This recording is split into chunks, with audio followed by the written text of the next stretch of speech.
বিজেপিতে ক্রমশ রাজনৈতিকভাবে অপ্রাসঙ্গিক হয়ে যাওয়া leader of opposition Suvendu Adhikari আজকে সাংবাদিক সম্মেলন করে কতজনের ছবি দেখিয়েছেন। জনা 40-50 জনের ছবি দেখিয়ে উনি বলছেন এরা নাকি একটা পার্টিকুলার গ্যাং। তো মাননীয় লিডার অফ অপোজিশন, আপনার কাছে জানতে ইচ্ছে করে আপনার দলের সর্বেসর্বা মাননীয় নরেন্দ্র মোদী, যিনি দেশের প্রধানমন্ত্রীও বটে, তার নির্বাচনী কেন্দ্র বেনারস, বেনারসের বুকে ভারতবর্ষের অন্যতম শ্রেষ্ঠ শিক্ষা প্রতিষ্ঠান আইআইটি বিএইচইউ। বেনারস হিন্দু ইউনিভার্সিটিতে যখন একজন গবেষণারত ছাত্রীকে, মেধাবী ছাত্রীকে নৃশংসভাবে ধর্ষণ করা হয় এবং ধর্ষণের 22 দিন পর উত্তরপ্রদেশ পুলিশ তাদের বিরুদ্ধে কোনো ব্যবস্থা গ্রহণ করে না, কারণ তারা অমিত মালব্যিয়ার আইটি সেলের সক্রিয় নেতা, এবং তাদের ছবি তৎকালীন এমএইচআরডি মিনিস্টার স্মৃতি ইরানি শিক্ষামন্ত্রীর সাথে, তাদের ছবি অমিত মালব্যর সাথে, তাদের ছবি উত্তরপ্রদেশের মুখ্যমন্ত্রী যোগী আদিত্যনাথের সাথে, এবং সর্বোপরি তাদের ছবি কোট অ্যান্ড কোট দেশের প্রধানমন্ত্রী নরেন্দ্র মোদীর সাথে। তাহলে তারা কি ওই নরেন্দ্র মোদী গ্যাং কোম্পানির অন্তর্ভুক্ত? আমার জানতে ইচ্ছে করে, Suvendu Adhikari leader of opposition Nandigram থেকে নাকি নারী সম্মান যাত্রা করছেন। তো নন্দীগ্রামের নারীকে কেমন সম্মান করেন?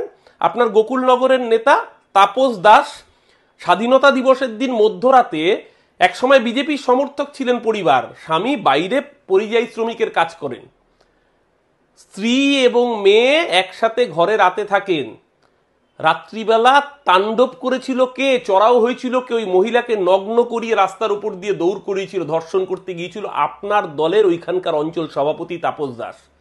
নারীর সম্মান যাত্রায় কি তাপস দাসকে নিয়ে মিছিল করছেন? আপনার সাথে তো ওই নেতার ছবি রয়েছে, একাধিক ছবি রয়েছে, তার মানে আপনি নন্দীগ্রামের বুকে রেপকে এন্ডোর্স করছেন। এসব অর্বাচীন বাতুলের মতো কথাবার্তা, বাচালের মতো কথাবার্তা আপনাকেই মানায়?